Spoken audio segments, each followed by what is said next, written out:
The Corporation for Earth Media is proud to present this educational program.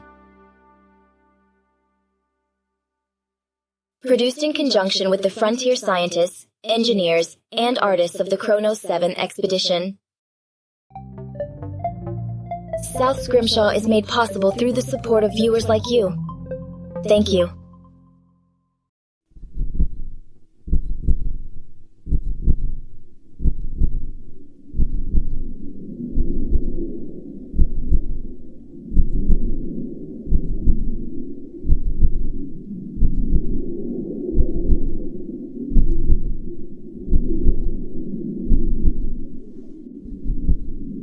Hot sunlight shines through the veined membrane of an aquatic egg.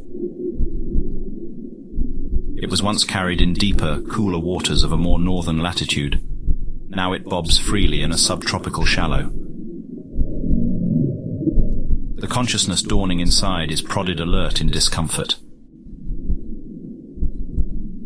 It is a male whale calf, stirring with a newfound awareness of body. This pod has held him for 17 months, nurtured his development from a single fertilized cell. Now it can no longer support his life. The inflow of nutrients and oxygenated blood has ceased. A once comfortable cradle now pinches at his enlarged form. Pushed onto his own faculty, a suffocating urge to thrash wells up inside him. Yet he hesitates.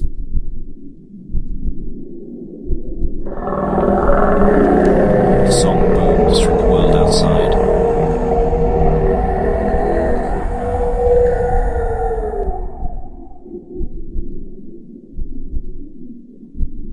The powerful low frequency vibrates through his whole body. With the certainty of deep imprinting, the calf knows who is calling. It is his mother. She is on the other side. He must join her. The shell containing him is now only a brittle husk, swollen with waste material and straining at the seams. Clumsy first movements form the start of the calf's motor awareness. The egg is evolved to rupture open along a central seam. A few thin cartilage bands are all that retain him. One more forceful effort and he will escape.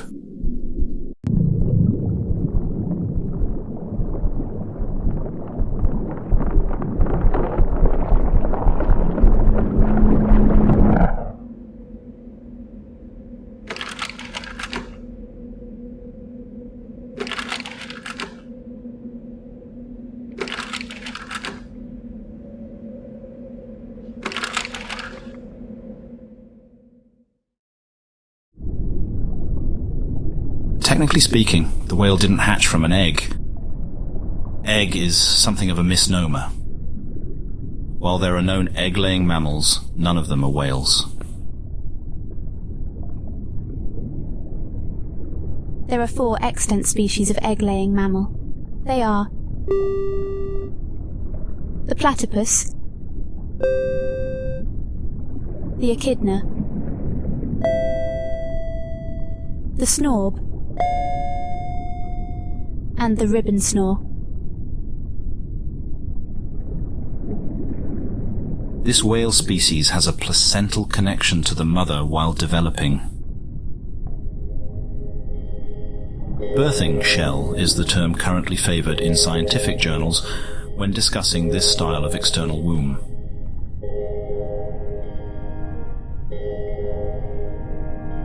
The outer cartilage folds backwards, shrinking the space inside and expelling the contents outwards, creating pressure against the inner membrane until it finally pops.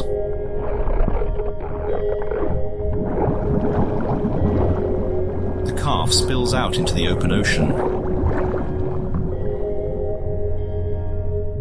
The world is a rush of sensory stimulation. The newborn is momentarily stunned limp. He comes to amid a dizzying flurry of life. Plants and protists tangle and snag his every movement. Small scavengers eagerly devour the cloud of waste. Plants unfurl and retract in almost animalistic locomotion. Foliage clings to the calf from above. He swims deeper to escape. His mother's song reassures him once again, but she is still nowhere in sight. Sponges, wharf biters, crustaceans and corals dangle from the plants like ornaments.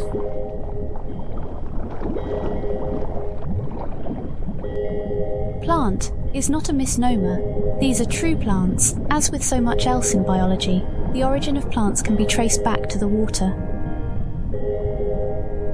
Albeit those early ancestors were far less complex than what we see today. As will be explained later, marine environments impose steep challenges on plants. It was once upon land freed from the burdens of an aquatic life that plants could more readily diversify and form. And it was also after that great proliferation of flowering species that some plants found it more favourable by the water and eventually returned to the seas.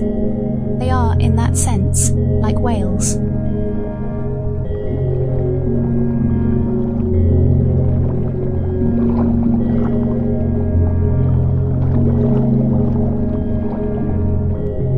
Something solid grabs from below. His descent is halted.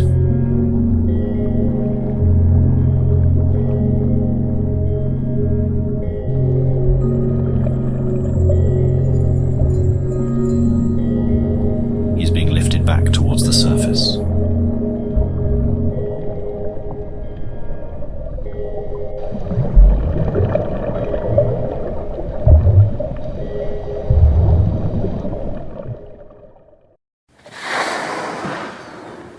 The calf breaches, filling his lungs with their first breath of air.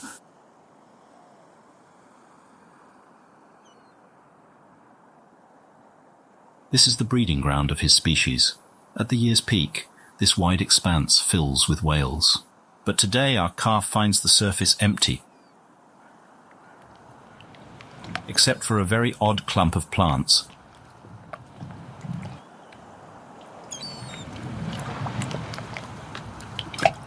The calf does not know what to make of it.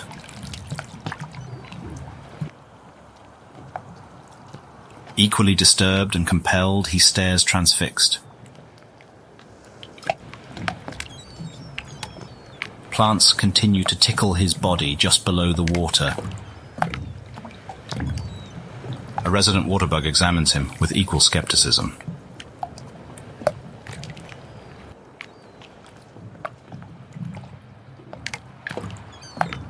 Sudden movement atop the leafy mass catches his eye.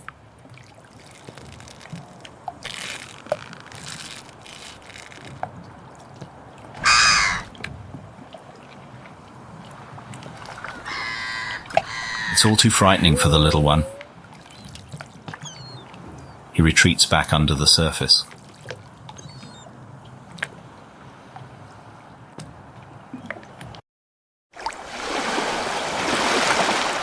His overpowering instinct is to nurse, but he cannot. His exhaustion mounts and fear seizes him. He is lost. And as if sensing his weakness, tendrils begin to grasp at him. A vine lassos his fluke. There is no escape. In a final burst of strength, the calf fights, thrashing, tearing, and uprooting his attackers. A scent of blood enters the water. His mother cries a pained song to soothe him. The calf is hit with the sudden realization. The strange plants are not taking him away from his mother.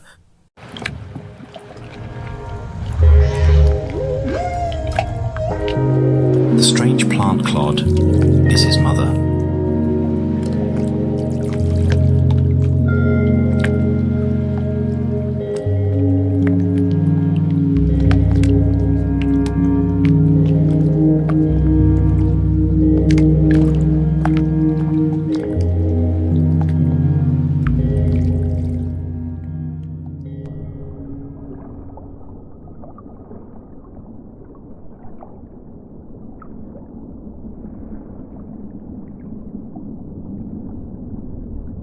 What evidence remained of this year's Brillo breeding season has long since been swept away. This sandbar has returned to its normal, pristine state.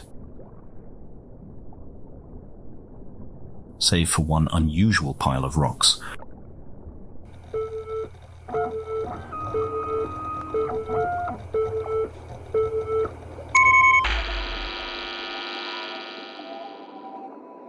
This is a stone dog.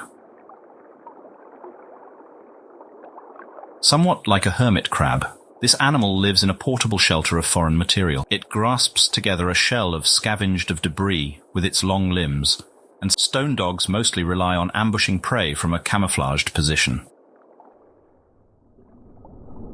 Right now, this stone dog here is not the hunter, but the hunted. It is a woefully obvious attempt to hide,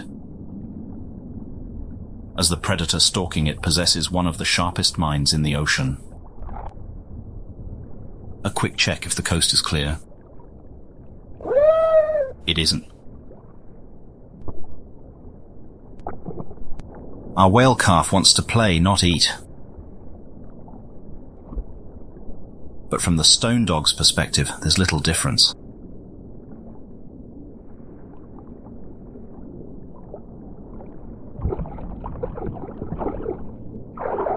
Since hatching, our calf has been a healthy and energetic specimen. Despite his late birth, no complications are detectable. If anything, his cognitive ability is showing swift advancement.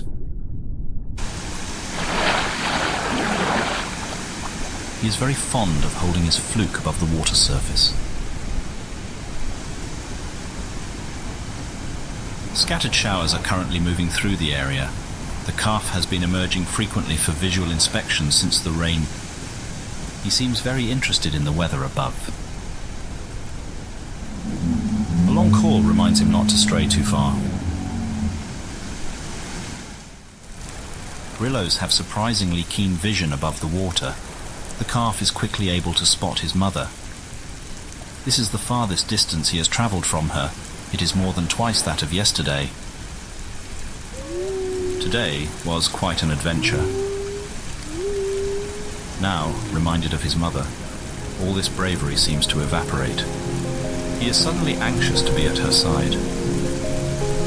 He will bring her any interesting objects discovered while exploring.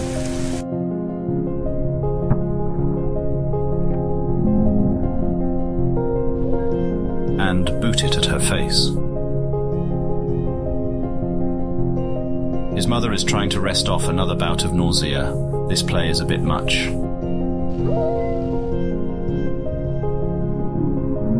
But these discomforts are trivial to the bond between mother and child.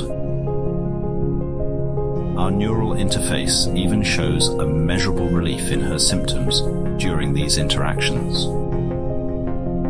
The calf's carefree play is training for future hunts and the essential skills of survival, but it will be some time before he has to worry about earning meals on his own.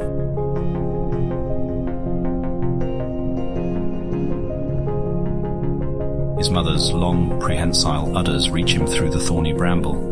The milk he nurses on is thick as yogurt. Calves subsist on this fat-rich diet for 2 years, building up an insulating layer of blubber and the bands of spongy tissue for other organisms to burrow into.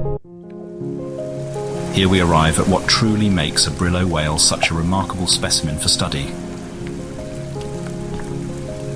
Symbiosis of unrivaled complexity and variety.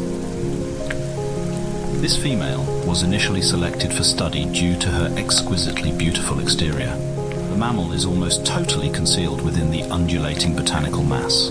In cross-section, the distinction between whale and passenger is more visible.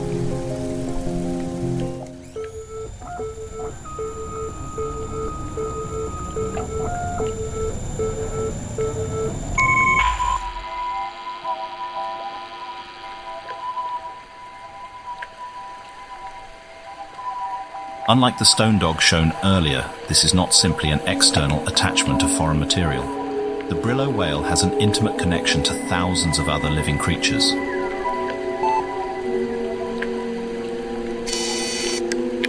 The whale chooses from among a variety of partner species and offers real estate within designated regions of its body. An inner membrane draws the line between the welcome cohabitation space and the whale's vitals. This unusual arrangement raises several questions, the first of which we will address. What is the benefit of living on a whale? To help us illustrate the principle, we will be assisted by a sea bunny, or sea bun, to use its more common nickname.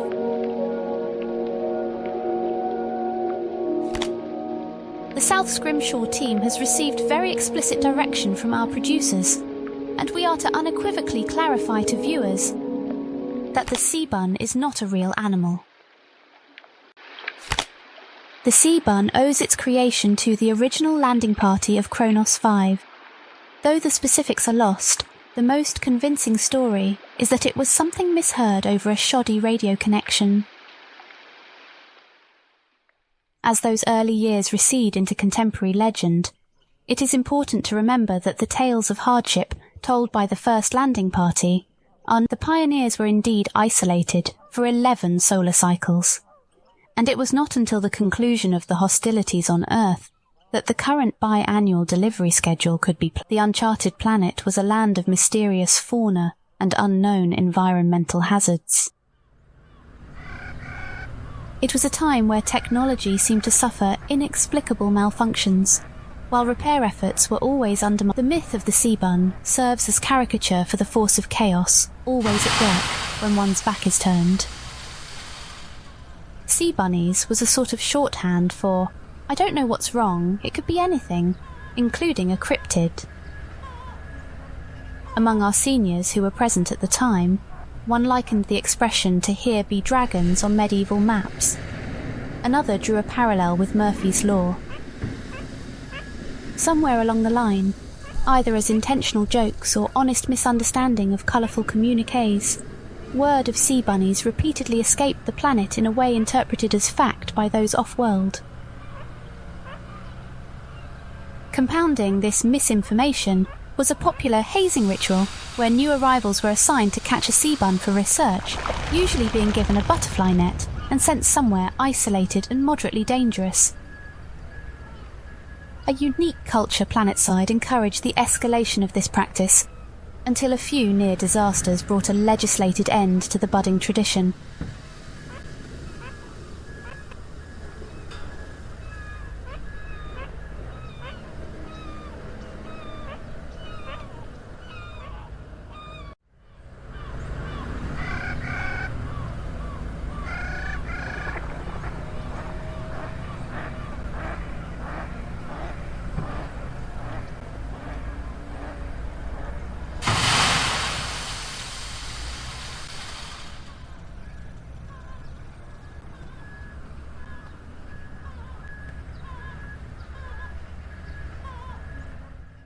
Regular infrastructure improvements have also blunted the disgruntled sarcasm towards occasional hardship.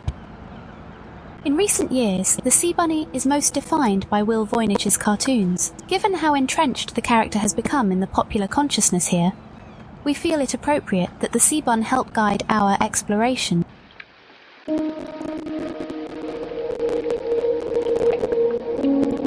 While each species has its own unique adaptation to this niche lifestyle, we can create several broad categories of benefits such evolution aims to harness. Moving through water takes energy. It is far easier to travel a great distance when someone else is doing the swimming. Simply hitching a ride can be greatly beneficial. For example, one species of crab only lives on below whales every other generation and uses whale transportation to greatly extend its range. Unless one is the apex predator, the threat of being eaten is an ever-present reality. If one lives as a potential meal, it is very important to be the least desirable, most difficult of meals. Finding alliance with a giant beast and living under its protection creates a very effective deterrence. It's always still possible to be eaten, but hunters now risk facing off with a leviathan. Some partnerships are more proactive. Certain shark, skates, rays and scarps have formed hunting partnership with the brillos. They help find and catch quarry, then share in the feast. Pack hunting allows the brillo to take down larger and different sorts of prey. The blood or waste of brillo whales can also provide a source of nourishment, this not offered freely. Obviously, a brillo whale cannot stand to be eaten alive. An Earth parallel is an oxpecker bird on a rhinoceros. The bird may drink a marginal amount of blood while it cleans off ticks. It's a fair, so too will a brillo whale expend blood in a beneficial relationship. In several instances, living on a brillo has evolved into part of an organism's life cycle, and the specific conditions regulated in a brillo's body are required for a new generation. In some cases, this goes even further, with the biology of the two species becoming so enmeshed it is unclear where one ends and the other begins. But these instances are rare. Our research team is very interested if these extreme cases represent a functioning system, or the pathological eventuality to such complicated arrangements. All of these riders taking in small amounts adds up to a great expense for the host. This prompts the obvious next question. What does the whale stand to benefit from this arrangement? This is more complicated to respond to. There seems to be as many answers as there are brillo whales, as there is spectacular variety among brillos. For now, let us approach the answer with specific examples from this mother.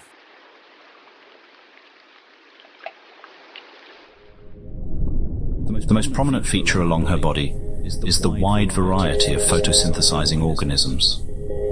The whale is, of course, not an autotroph producing her own energy from sunlight, but the specialized sea flora pays rent by sharing some of their sugars into her blood. When light is low, roots ferment, and alcohol is also created as a byproduct. Certain plants near her head also act as fishing lures, drawing food to her maw. While she may occasionally swim deeper, a partially plant-subsidized life has locked her within the photic zone, the upper aquatic layer where enough sunlight can sustain the leaves. Adult brillo behavior and biology is often dramatically influenced by their symbiotic arrangement.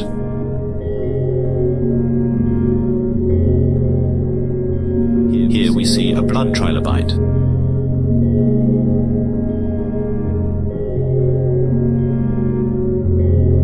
This is not an invited guest. A long needle-like proboscis pushes down and taps a vein.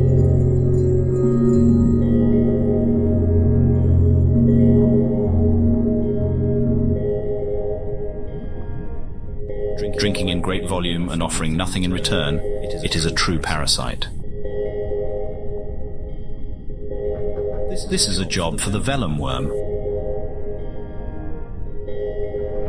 Vellum worms fill their stomachs by grooming brillos of unwanted visitors.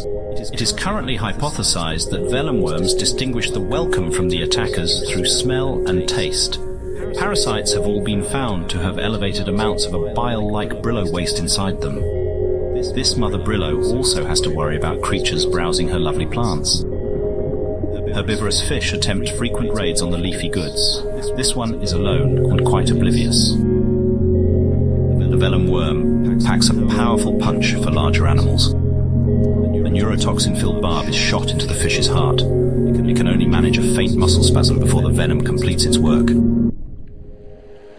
The brillo whale strategy is called a symbiotic garden. It is an intentionally cultivated arrangement and a precarious balance of mutual reliance. When successfully maintained, the host becomes a morass of life. It is usually defended from attack. It can sometimes acquire energy in novel ways, and occasionally it is able to invade new niche ecosystems. The universal downside experienced by all brillos is that more complexity creates more points for failure. An adult brillo's life is dominated by the struggle to groom a semblance of order into increasingly overgrown flanks. To a simple calf, these adult problems have yet to enter his mind. Today he has found his mother's leaves serve as fun streamers to play with. She finally scolds him. She is too unwell to tolerate any more roughhousing. He doesn't quite understand, but he has other diversions. Primarily drinking more of her milk. Given the complexity of Brillo anatomy, even small health problems can swiftly spiral out of. This female experienced complications while giving birth. There is the potential for the situation to worsen. A thorned branch has become ingrown, puncturing through both the layer of protective outer muscle and the cuticle barrier. This had begun prior to carving, but her contractions to extend the womb also caused the plant shard to stab deeper. The spikes are now in contact with her intestines. Fortunately, there is no puncture yet. The site is inflamed and white blood cells flood the area. The immune system unmistakably identifies this as we can witness her stiff reluctance to move and read a jolt in brain activity when she's jostled. It must. The greatest danger right now is a tear of the intestines, which would certainly be fatal. There is reason to hope. Our scans also reveal that she has recovered from a similar injury in the past. Perhaps Brillos regularly endure such ghastly wounds. Perhaps it was the safety of the Brillo herd which afforded her enough time to convalesce. Certainly her odds of survival will be boosted greatly if she is able to make the long swim back. For now, she is still well enough to care for her newborn, though doing so must be exhausting.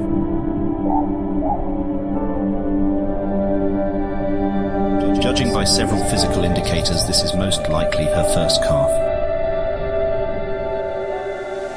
Those Brillos who manage their gardens well can be extremely long-lived. Females can give birth as many as 8 times. If the calf survives, one day he too might also cast his genes forward, his own minute fingerprint on the future's shape. Regardless of whatever metric of success we observers of an outside species might apply, his life will be led by the means it was forged, in the crucible of natural selection. But, for now, a rare moment of shelter.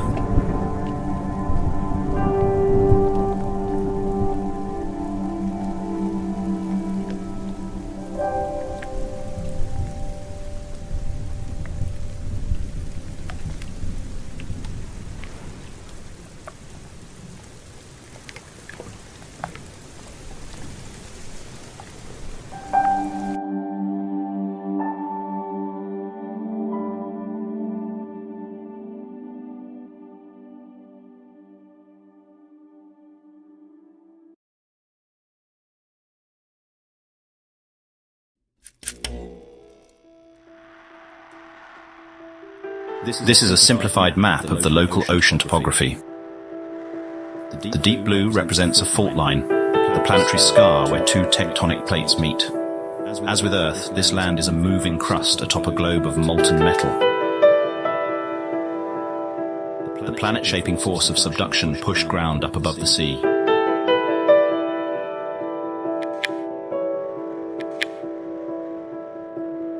Creating what is now named the Chartreuse Archipelago. The island chain runs for about 870 kilometers, drawing a ragged line away from the continent. These names were given by an early survey team assessing the grounds for a harbor or research outpost.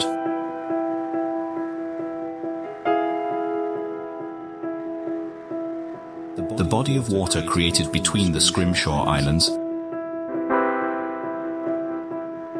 is known as the Thalo Bay. The large inlet is exactly what a Brillo whale breeding ground requires. Outside of that season, the whales live elsewhere. Usually they are found at coral reefs and areas more productive with food. Brillos require a very high-calorie diet.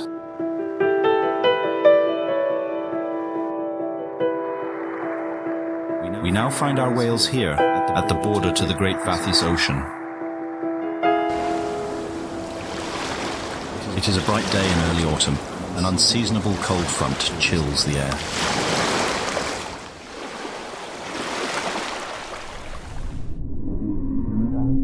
Below the surface, we find our mother bracing for the journey.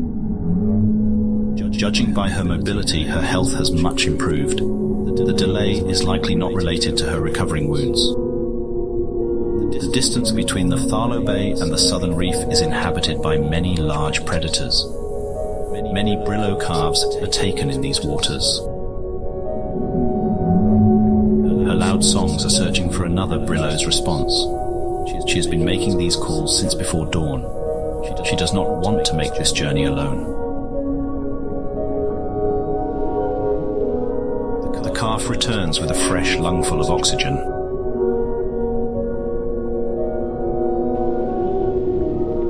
And quickly retreats back to the bramble under his mother. For once, he does not need to be told to stay close.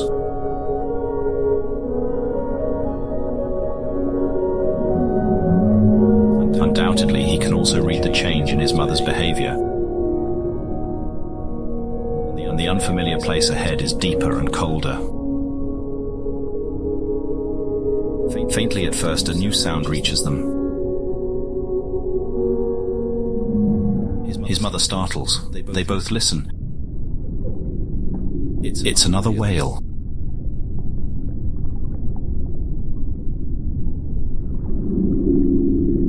A Brillo whale, and it is getting nearer. Our mother booms a reply back.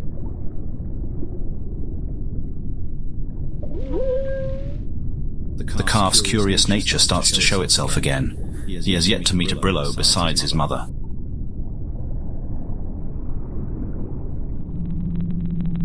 There, he spots something. A large body begins to emerge from the hazy distance. It continues to approach, but the calf still can't quite understand what he's looking at. The calf's curiosity morphs into discomfort the closer it gets. Discomfort turns into outright alarm. He pleads to his mother in distress. She rebukes him in reply as if to say, "Don't be rude to the new neighbors." One cannot blame him for his confusion. This Brillo whale's appearance was shaped to be deceptive.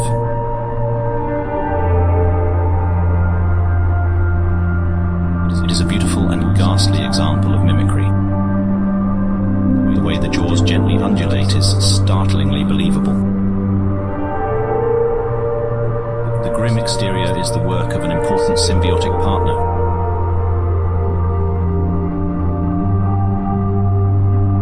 The weaver lobe.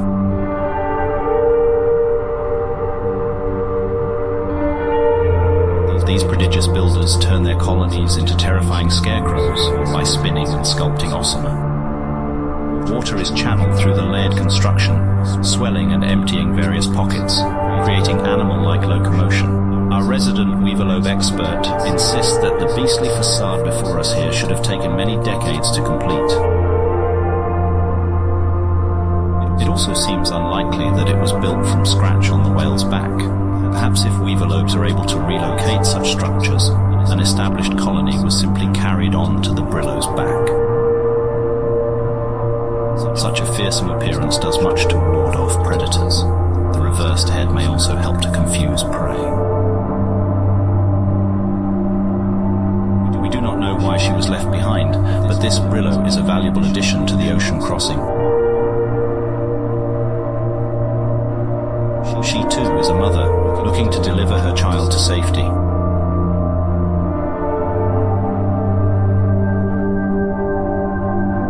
It seems that all Brillo calves are quite shy around new acquaintances. Our calf growls to himself. Scoldings are unlikely to budge his unwelcoming attitude, nor will the surprise of additional friends. The calf was so distracted by what was in front of him that he failed to notice what was swimming up from behind. She's something like a faceless stone golem. The exterior is more bizarre than menacing. It might serve as some kind of armor, but our crew is at a loss to describe it on first sight. Like our Brillo mother, this whale may also have some kind of internal injury. She is only able to produce short, abrupt honks instead of complex songs. She is also a mother. Regardless of what benefit her exterior provides, her presence alone will help contribute to a safe crossing. Flanked by these strangers, our calf seems very disturbed. New experiences may be uncomfortable now, but they will lead him to understand the Brillo way. His mother jolts him forward with a shove of her branches. It is unlikely that more companions will show up, and there is no time left to delay.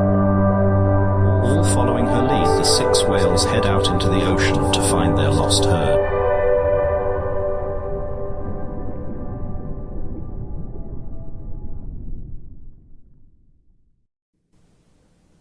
The pod is now 57 kilometers from the Great Southern Reef.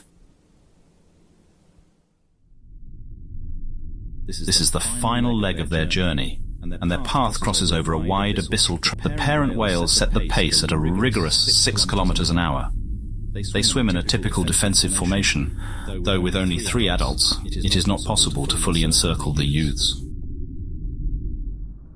The trek has been arduous for our little calf, but he has endured it with admirable stoicism. Slowing down is not an option. He is able to sense this himself. Something large has been following the whales.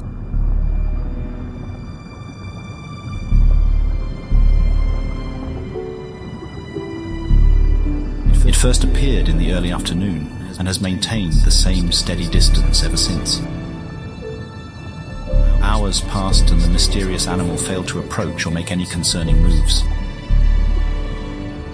The calf's fear of the unknown was slowly overtaken again by interest in his new Brillo companions.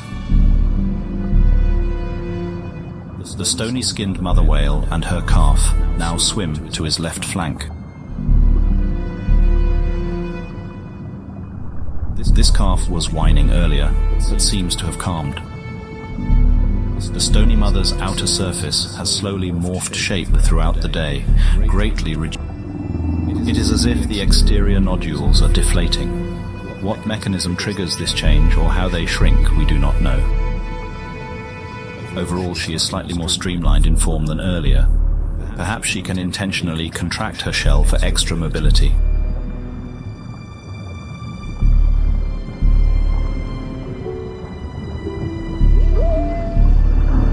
Our calf doesn't know what to make of her either. Below him swim the mimic mother whale and her calf, along with one of our semi-autonomous light drones. Swimming upside down is the most uncomfortable spot for a Brillo, and the mimic mother refused to take her turn until minutes ago. Her stubbornness may not be entirely unreasonable.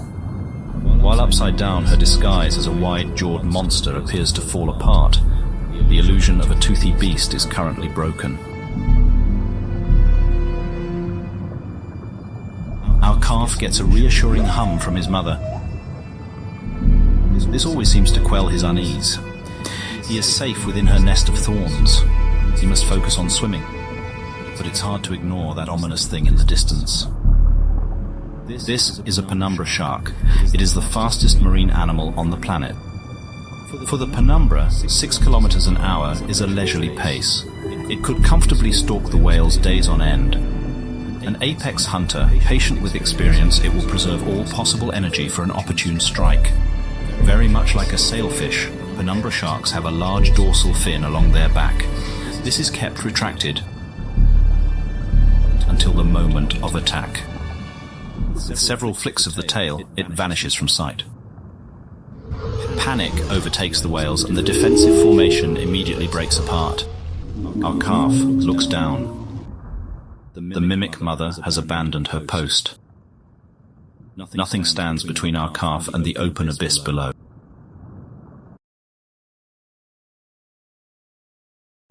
The fight or flight reaction is as intense as it is instantaneous. A full threat alarm floods from the hypothalamus, shooting through every nerve and chemical pathway. Adrenaline pumps into the blood. The perception of time dilates. Details of the world suddenly stand out with vivid intensity. Even in this, 2 rows of white teeth are searingly clear. The calf finds his own fins now move in slow motion too. Seawater suddenly feels solid, suspending him in place. Trapped in harm's way, he can only watch the events unfold until a tremble runs through the thorns surrounding him. The mother's branches are held under tension and can be released with the force of a catapult. She flexes. Cords snap. and in an instant the calf is swaddled in protective barbs and makeshift spears. The shark senses the change and shifts the attack direction to the Stone Mother's calf, who is exposed and helpless. Our calf momentarily loses consciousness, but the barbed vines around him act as a net. His mother whisks him away with her. As our calf comes to again, he finds an awful scent filling the water. He looks back to see what happened to his travel companion. The sight horrifies. It is the reality of predation from the perspective of the prey. Because of his mother, our calf is the survivor, and not the cautionary example for others to learn from.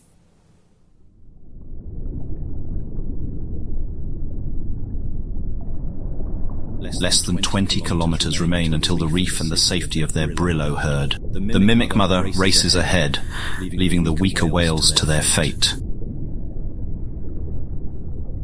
The Stone Mother lags behind. Her movements are confused. She is still in a state of shock over the death of her child. Our calf struggles to follow. It is much harder to swim outside of a larger whale's slipstream, and his mother is falling far behind again. He races back to be by her side. The calf has been running ahead of her sight and then returning. The back and forth seem to coax his mother a little further each time. But now her strength has failed. She cannot even lift her fins in response. Her old wounds were opened by the physical exertion to say she will not recover. He whistles the familiar call to play. There is no more response. She has finally slipped from consciousness. She cannot remain with her calf any longer. He continues to press for a reaction. Desperation compounds the grief. At this age, calves are completely dependent on a mother's milk and protection. With nowhere to go, the calf remains at her side. The research team witnesses the mother's final pulses of electrical activity fade and extinguish.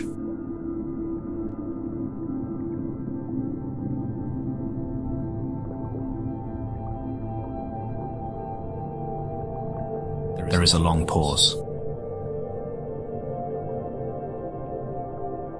Two researchers start a heated discussion on the ethics of intervention, but before any consensus is reached, the argument is interrupted by a low rumble over the hydrophone.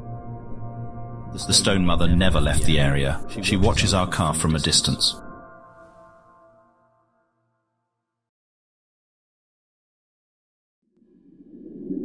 A new day begins to dawn over the coral reef. Brillo whales start to stir from slumber. Together, the Stone Mother and our calf have arrived safely. Though physically and emotionally depleted, neither has found any sleep. The calf gorges on milk, famished from the previous day's ordeal. This adoption in the wild may be extraordinary to witness happen, but acts of apparent generosity have not been an uncommon sight to anyone following this intensely social species. The Stone Mother's exterior appears to now be fully deflated. We can see a more familiar shape underneath. It's the outline of a young female whale, quite small in size for an adult specimen. She has saved our calf from certain death. Perhaps our calf is helping her continue on too. The young whale finally slumbers. It is good that he takes the moment to recover while he can. He will need the rest. In the morning, he will awaken to an overwhelming new world.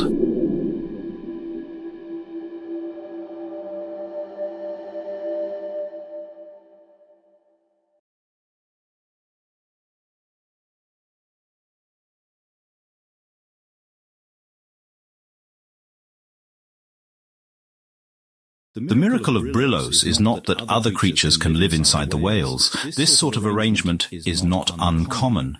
You, the viewing audience, have countless residents inside your own body. An adult human is composed of approximately 30 trillion cells. An estimated additional 39 trillion microbial cells, bacteria, viruses and fungi live on and in the average person's body. Medical science has long understood the importance of the microorganisms within us and the role they play in good health.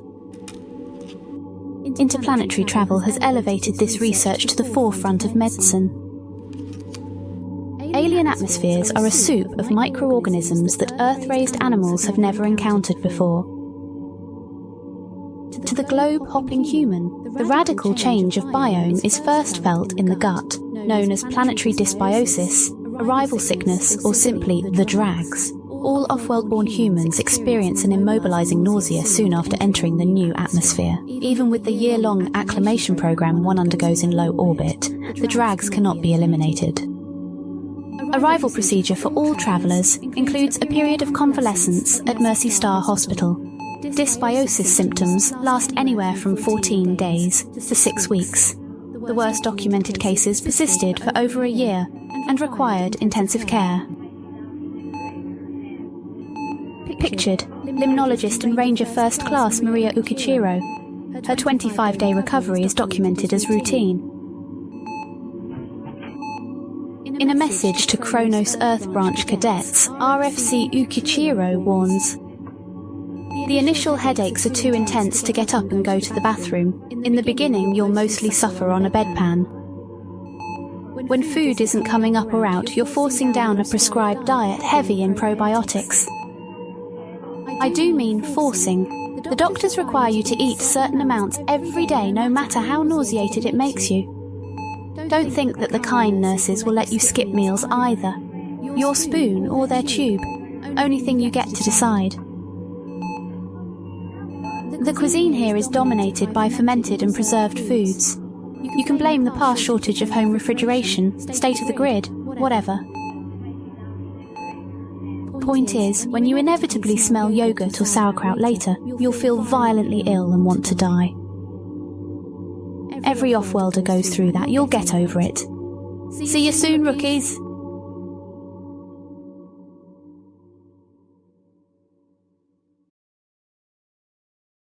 The miracle of Brillo whales is their ability to pick and choose their occupants. Our whale will now begin this process of selection. Providing a backdrop for the next chapter is another amazing marine animal, whose colourful anatomy can construct whole ecosystems. Our Earth audience will find it a familiar species. It is the reef-building coral.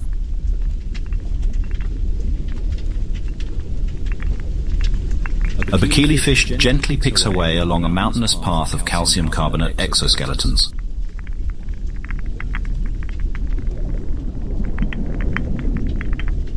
It's her daily prowl for food, and something tasty has her attention.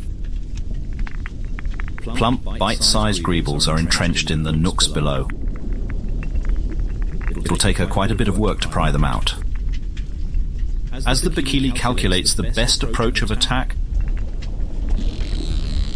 her preparations are interrupted. She joins the other fish fleeing for their lives. A higher caste of the food chain steals the scene. It's a spotted barnacle claw.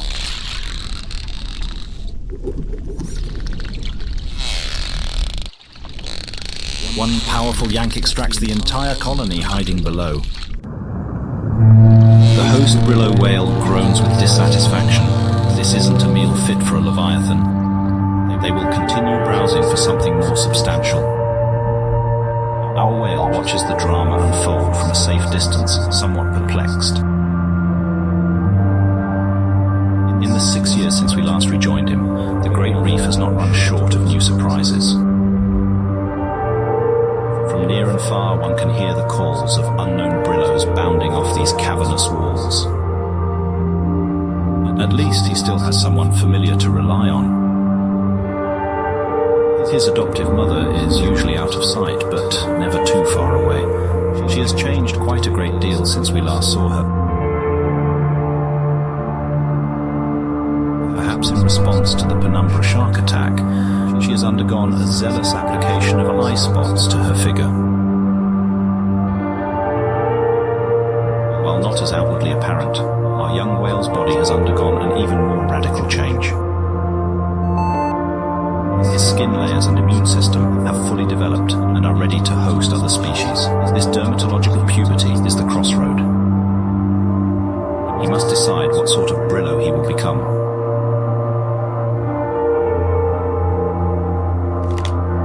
How does a young whale make such a crucial decision? The choices are overwhelming, the combinations are infinite, and mistakes are fatal. One way to ensure future success is to replicate past success. Brillo youths find a welcoming adult and attempt to fashion themselves in their likeness. The older whale assists with offerings of seeds, eggs, larvae, and other materials needed to begin the garden. The younger whale remains close for the years after, learning new behavior from the adult.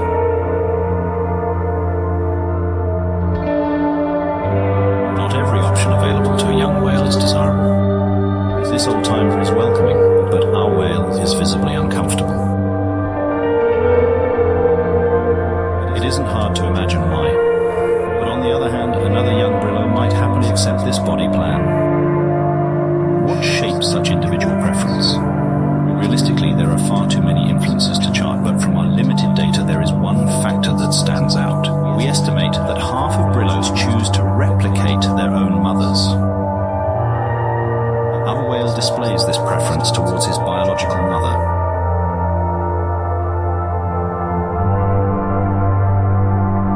These ribbon plants are the same variety she once wore. Our calf returns here every day, but it is no use. This Brillo whale is deceased. Nothing but a cleaned skeleton remains beneath the foliage. Almost nothing. Our optics technician noticed a strange blip while alternating camera modes. Zooming in and switching to infrared show an ordinary thermal image. As expected, the plants are close to the ambient ocean but after several seconds, the intermittent blinking resumes. This is an older model IR strobe, typically worn attached to the helmet or vest for identification in emergency situations.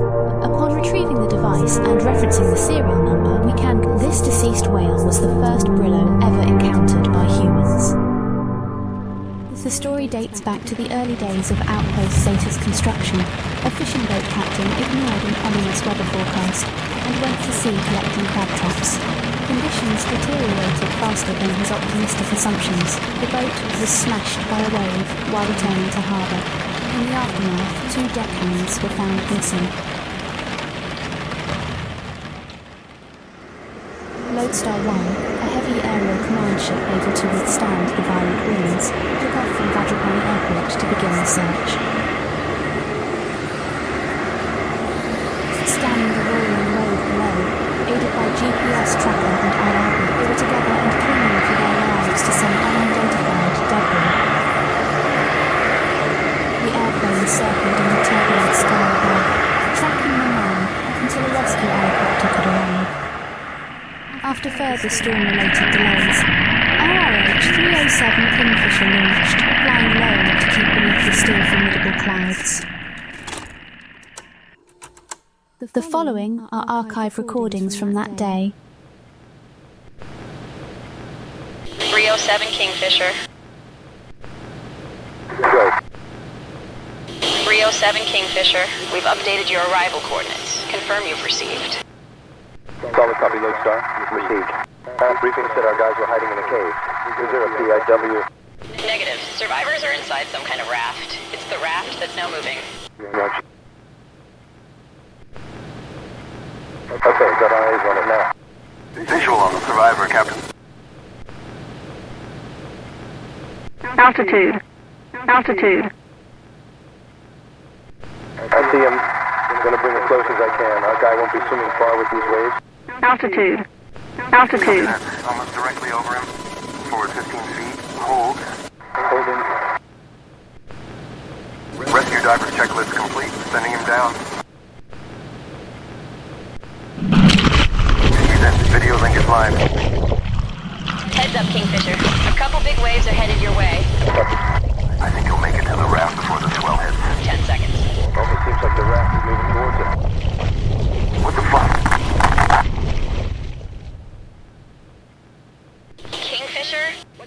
status? Kingfisher? Respond. Yeah, everyone's all alive for now. If it was gonna eat him, it would have done it already, right? Let's get them in the chopper before we find out. There's another one.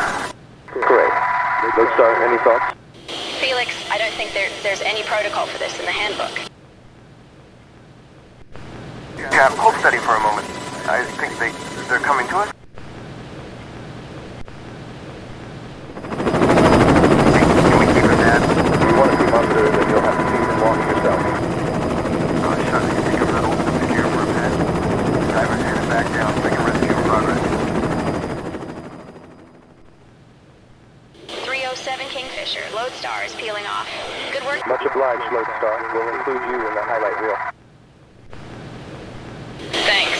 Hey, and see that footage to the bio-nerds too. I bet they flip. The bio-nerds, here referring to scientists of Station Zeta Laboratories, soon received copies of this material. They did indeed flip.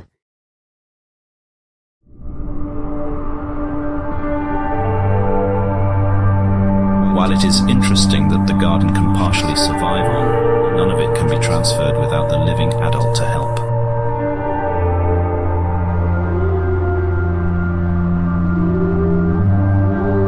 Our whale must find comfort in the familiar scent and touch. However, time spent on what he cannot have is time wasted. Waiting too long to start a garden could bring other health complications. He will have to move on.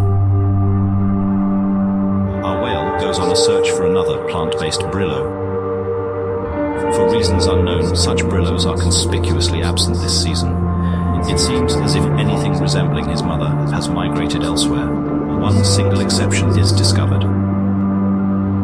And he is a spectacular example of aquatic foliage. The shaggy coat is as full and beautiful as the late mother's. But not all Brillos are welcoming. Day after day, he tries to draw the adult into play, and day after day receives the cold shoulder. The adult flatly refuses to acknowledge his existence. This male has tunnel vision on the single purpose of mating. Babysitting is not on the agenda. We watch an attempt to woo a female fail pitifully. She is clearly put off by his little sidekick, tugging roughly on his leaves. Days of pent-up agitation are suddenly unloaded. Our whale is chased off at the point of a skewer. It may feel like a painful sacrifice, but a plant body is not an option. There's a dizzying amount of other choices remaining, and one of them will have to do. Another morning dawns.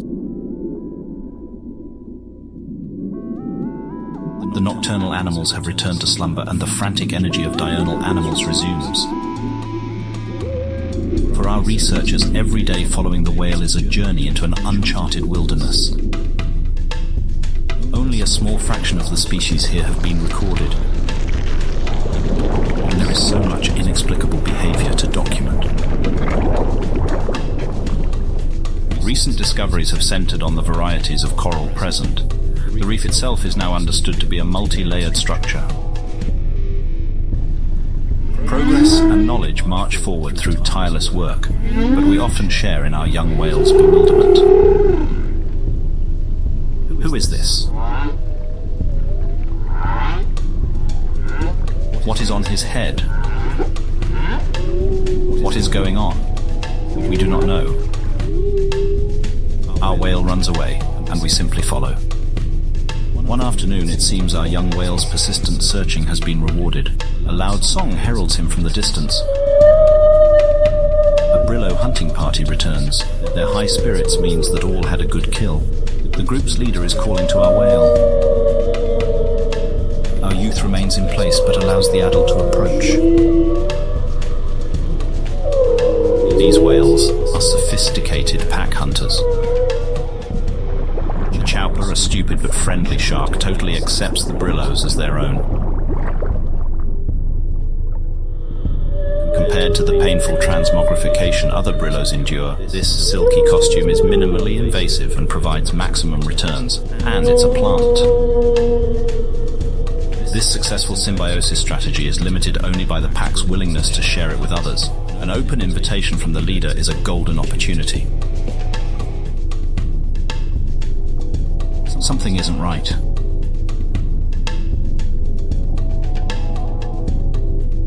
Our whale is fixated on the chowper.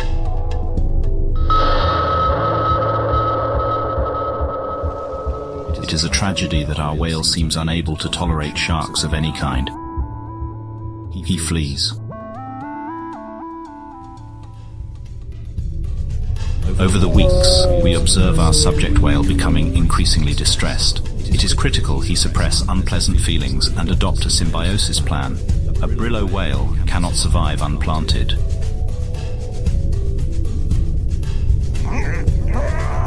He can perceive himself failing to integrate, of course, but the building internal agitation is not a force that will help him adapt better. Autumn draws to a close. Several new varieties of Brillo begin to arrive from colder latitudes. These are mostly hunter archetypes who can live a life less dependent on the reef's concentrated bounty. A camouflaged whale waits for prey to swim near. This kind of strategy requires a good deal of patience. Our whale, sensing the hunter, swims wide. The camo whale politely hails him.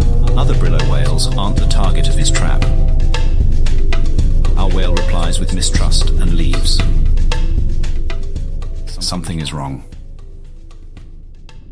Our whale's once irrepressible curiosity has grown increasingly muted. Even wonders like bioluminescence provokes no reaction. These lamplighter fish are practicing their jousting in preparation for the annual mating competition. The event is soon. It's only a one-night affair, and they will all die immediately afterwards. We think it would be quite the enriching spectacle. But the fish seem to be of no interest. Our research objectives all involve how a planted Brillo changes gene expression throughout its life. An unplanted whale is no use to us. There is a fear that our biometric implants have been invested on a losing whale. But before we can discuss contingency plans, our Brillo finally begins to break bad habits. This unknown youth has snagged a lamplighter and presents it now to our whale. Perhaps he was enthused to share his catch and our whale happened to be closest. Brillo interactions can be opaque, but these two have clearly hit it off. For once, our whale does not withdraw. He is proactively engaging instead of passively responding. It's a much welcome scene, but it begs the question, what changed? What external factors could have contributed to a more outgoing posture? Did our cameras miss a life-changing event? Does this stranger seem less threatening than all the others? It is true that our whale, having been born outside the herd, has consistently lacked peer contact his own age.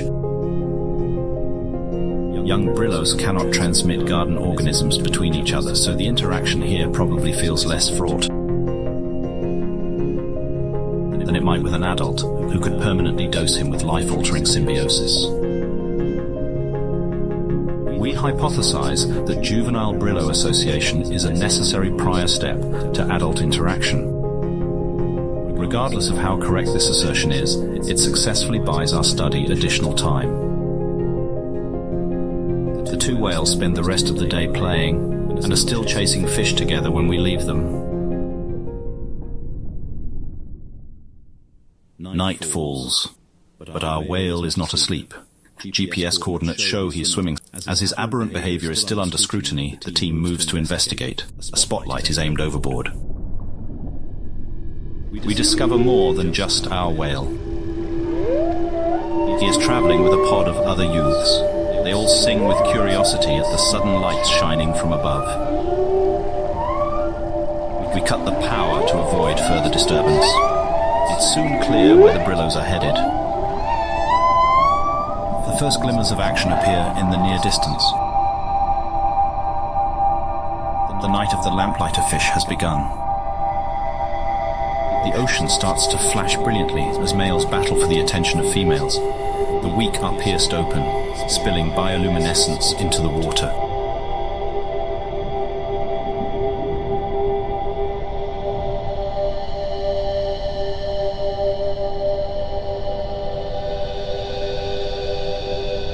They shine with complete indifference to predators attacking.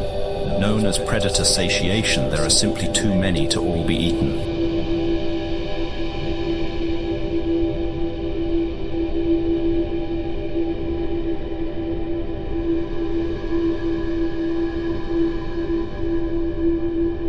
His belly full of glowing fish bits, our whale watches the show reach its climax. It seems like he'll be up all night with the others. Confident in his safety, we recall our camera drones to finish their scheduled recharge.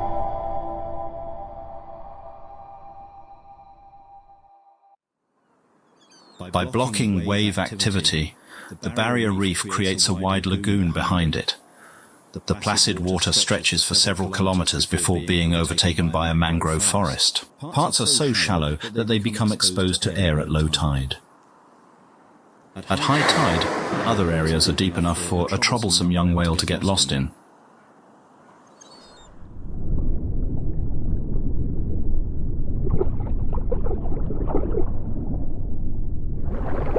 His friends weren't adventurous enough to follow him today. And for good reason, as our whale realizes once the water level starts to drop again, there's no time to play with the locals. The outgoing seawater feeds to several deep channels.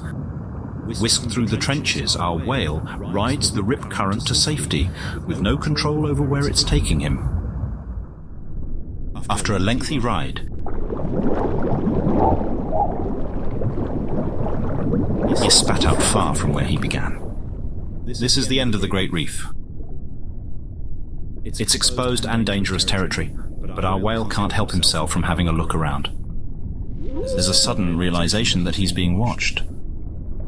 Something is stirring within the cave behind him. It's another Brillo whale. Our whale approaches, but there is no friendly greeting. This isolated loner is an exile from the herd. Banishment is reserved for excessive violence against fellow Brillos. Most likely it was a mating joust that escalated to fatal combat. A deteriorated mental state from years of isolation is what has made him truly dangerous. Our Brillo can understand that a noiseless approach signals an attack. He whistles another greeting. It's met with an oppressive silence. The crown of a shark's jaw attests to this whale's staggering strength. But his secret weapon lies inside the crow's nest atop his hardened armor. The Vorpix octopus wakes when it senses a kill is imminent. He serves the role of a hunting partner who swims in advance. Usually it latches over the eyes of prey and attacks with its serrated beak. But when prey is so pitifully weak, he prefers to spectate. Our whale is far from being scared. He's experiencing a whole other emotion.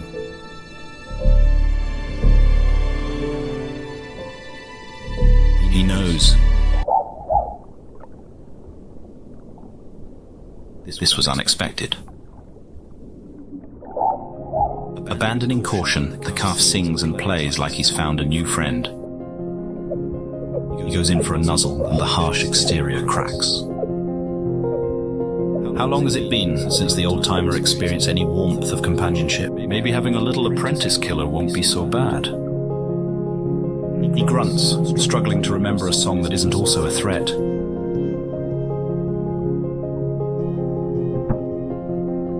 This isn't the scene of bloodshed that the octopus wanted. It seems he's witnessed this cycle once before, as he knows what must be done. This animal is negligibly senescent, meaning it expresses no evidence of biological aging. It's one of the only long-lived cephalopods that has not been culled. Our researchers suspect this octopus to be at least 4 centuries old, and cephalopods who survive so long possess a devious intelligence.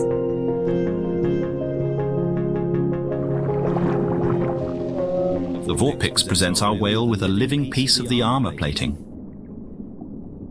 A quick feel for the soft spot. And the deed is done. When the young whale wakes up, the implant will already have sprouted roots to hold firmly fixed in his skin. With this major milestone now documented, the mobile lab departs and will not rejoin the whale again until his adulthood. Implants will continue to transmit information about his physical development for a 20-year remote observation period. This also ends the documentary team's access to the whale and concludes the first phase of our project. For us, raw data is far less compelling than first-hand observation of his body being reconstructed. 20 years is a long time for impatient humans to wait. When we do meet our whale again, it is hard to guess now what we might find. All the changes he experiences over 2 decades will be witnessed in a single moment. It should be nothing short of a complete metamorphosis.